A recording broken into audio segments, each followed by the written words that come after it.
Jadi perempuan itu anugerah atau kutukan? Ya tinggal ini sih, tinggal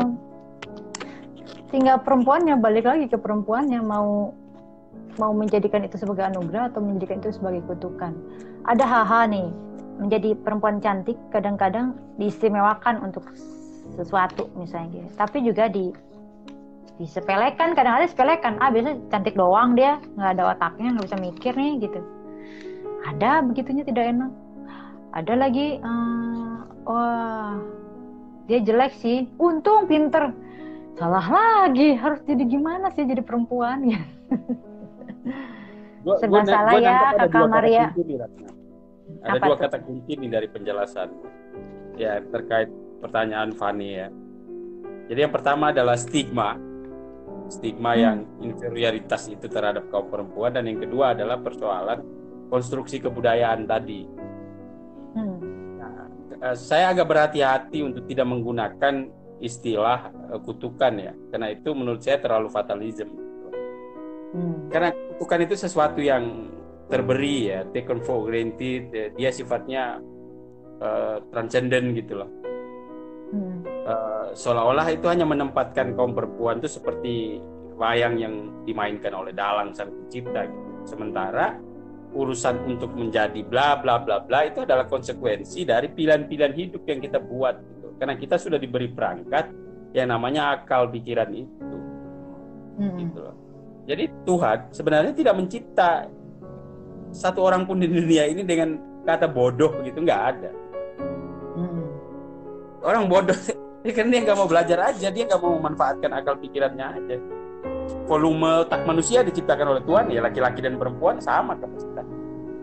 Oleh karena itu publik terlanjur memberikan satu stigma kuat bahwa perempuan itu lemah secara intelektual dan kuat secara emosional. Nah stigma ini menjadi gurita di masyarakat. Ngapain sih lu sekolah, orang lu perempuan gitu, otak lu gak jalan ke dapur. Nah kan ngapain sekolah tinggi-tinggi, ntar juga ngurus anak gitu kan akhirnya. Nah itu problem stigma, stereotip ya, stereotip yang sifatnya inferioritas gitu loh, yang melemahkan peran kaum perempuan di luar wilayah-wilayah yang sifatnya non domestik. Nah kalau soal perjuangan Mbak Oka Rusmini ya saya kira itu memang satu interupsi terhadap ya kebudayaan yang memang menempatkan perempuan hanya sebagai the second sex itu, atau makhluk jenis kelamin kedua. Coba baca Tarian Bumi misalnya. Iya.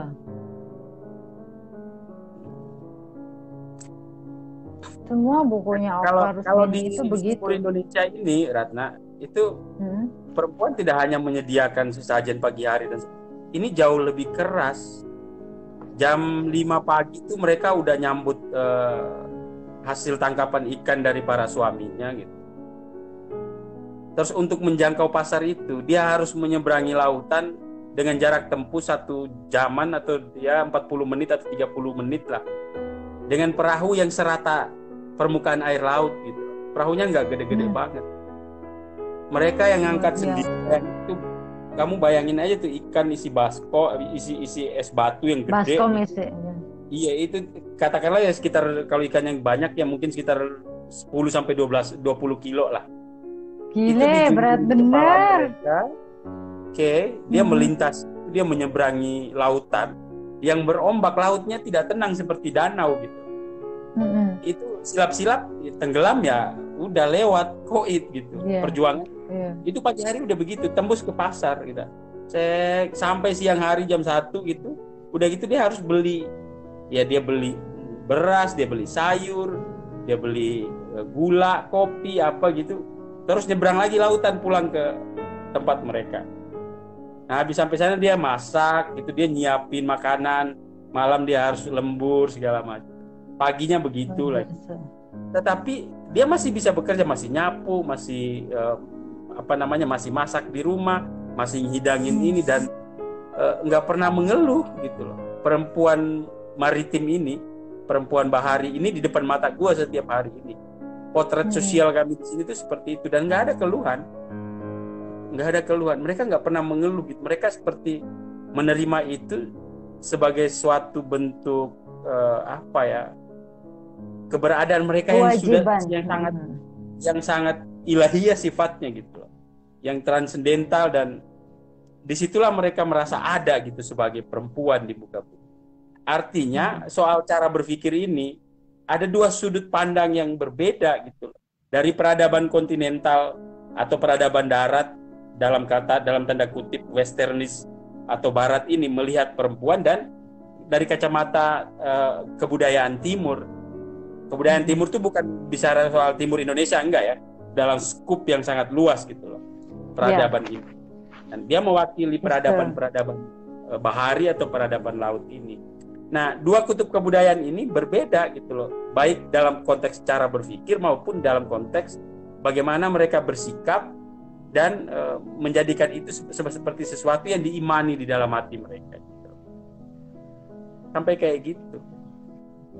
Justru di mereka kita nggak menemukan narasi bahwa waduh kami ditindas, kami terjajah nih. Enggak ada begitu. Karena itu sudah dianggap menjadi bagian dari ininya dia, alami tugas alaminya dia kan dalam keseharian seperti itu. Sudah dengan sendirinya berbagi tugas kan dengan laki-laki gitu. Enggak, artinya itu tidak masalah kalau begitu. Artinya apa yang mereka terima itu sudah melampaui persoalan akal pikiran dan intelektualitas gitu loh. Itu persoalan yang akan sangat sulit kita raba motifnya gitu. Ada satu hal yang justru itu aku pikir itu semacam terjadinya harmoni itu ya. Oleh karena itu banyak puisi-puisiku yang memang berkhidmat kepada kebudayaan yang menempatkan perempuan sebagai tulang punggung itu. Dan di sini terasa sekali. Beda dengan Jakarta atau di kebudayaan lain itu agak sedikit berbeda karena ini masif dan kolektif gitu. Ketika lu kampanye ini perempuan laki-laki, lu nyuci piring, lu masak di dapur dong apa gitu. Benteng pertama yang akan berdiri melawan narasi itu adalah kaum perempuan sendiri gitu loh. Kebayang nggak sih? Ya, karena berbeda wilayah dan kebiasaan yang akan menjadikan itu berbeda. Kalau bicara ke itu kan di daerah timur, di daerahmu gitu kan, orang yang sudah terbiasa seperti itu tidak menganggap itu sebagai sesuatu yang aneh gitu, sudah lumrah saja, sudah jalan seperti itu. Dan di barat sendiri pun gerakan-gerakan yang memperjuangkan nasib kaum perempuan itu juga mengalami semacam satu transformasi terus-menerus kan, yang pada mulanya menganggap menamakan dirinya feminisme gitu, perempuan non domestik itu kerja ternyata bablas gitu, lalu menciptakan instabilitas sosial banyak banget gitu loh. Anak kekurangan kasih sayang karena ibunya sibuk di sini gitu. Lalu kemudian gerakan-gerakan kaum perempuan itu kemudian mencoba melakukan pembaharuan pemikiran, lahirlah gerakan yang disebut dengan ekofeminisme. Ekofeminisme ini mencoba mengkoreksi gagasan feminisme itu, bahwa ternyata tugas perempuan sebagai pengasuh anak, mendidik anak itu bukan sesuatu yang buruk gitu loh. Karena kita menjadi pilar pertama atau garda depan yang akan melahirkan generasi-generasi emas di dunia ini. Itu ekofeminisme. Ibu adalah madrasah pertama kan?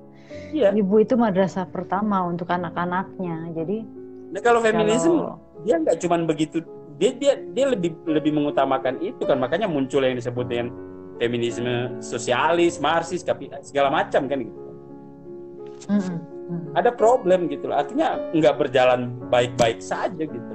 Ada benturan-benturan pemikiran yang kemudian membuat sebuah simpul gerakan yang memperjuangkan harkat dan derajat kaum perempuan itu mengadaptasi dirinya gitu.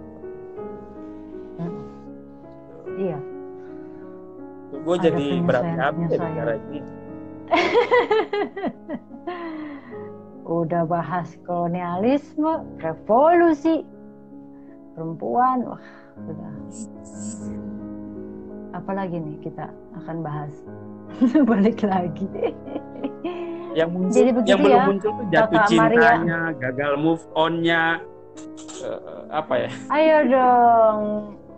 Pertama kali ya balik lagi kita ke puisi ya. Iya deh. Kan tadi dari awal sudah dibilang bahwa kita memang akan bicara ngalor ngidul lah, nggak apa-apa lah dalam rangka ini ya, mencerdaskan sebagai guru bangsa ya, Bang Bara kan sebagai guru bangsa gitu, mencerdaskan anak bangsa. Jadi kita banyak bicara lah, tidak melulu seputar puisi Aku, Kamu, dan Rindu, tapi ya boleh juga dibicarakan hari ini. Kali ini kita akan bicarakan setelah masalah politik, penjajahan, Gua guru kelas, emansipasi. Guru bangsa tuh Gus Dur. Iya, guru anak bangsa yang ada di kelas. Nah, boleh lah. Sekarang kita, ya kan? Sekarang kita lari lagi ke puisi ya. Tadi udah berat-berat nih, kasihan yang nonton pemirsa. Berat-berat pembicaraannya, padahal cuma kasih tahu bagaimana sangat-sangat pertama jatuh cinta, atau boleh diutarakan dalam puisi, atau mau bilang mau berbagi kisah tentang gagal move on dan dikaitkan dengan puisi. Gimana? Aku menunggu untuk waktu yang entah. Ayo, aku menunggu. Kakak Bara mau bercerita tentang jatuh cinta, aku kasih dulu puisi deh. Puisi. Gue langsung nyambung nih, gue langsung nyambung spontanitas. Oke. Kau menungguku berkata, tunggu aku. Aku menunggumu berkata, kau menungguku. Kau berkata, aku tunggu, kau berkata tunggu aku. Aku tunggu, kau berkata. Kau menunggu, aku menunggu.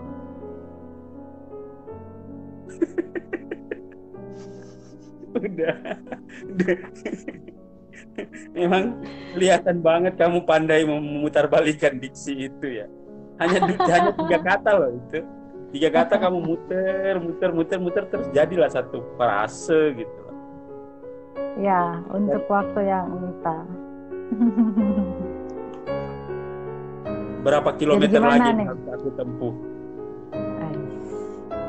untuk mendapatkan dekapan-dekapan puisimu?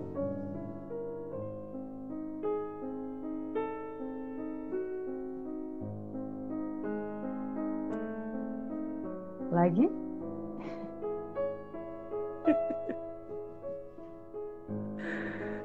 Tidakkah kau lihat di timur jauh kini aku rebah di ganyang cahaya bulan? Tapi aku telah menjelma langit, menjadi hujan, mencipta sajak, dan apapun inginmu. Namun kita adalah kesepian masing-masing yang menemukan debur ombak di pinggir pantai. Kita adalah riuh kata-kata yang menyatu dalam cerita. Tapi kau telah menjadi sebuah pulau ketika air menggenangimu. Aku pikir aku harus membuat perahu untuk mencapaimu kembali. Lalu kuhitung apa saja yang harus aku bawa nanti selain diriku. Mungkin aku butuh kompor, mesin jahit, jam tangan. Mungkin pula aku tak membutuhkan dan membawa apa-apa selain hatiku.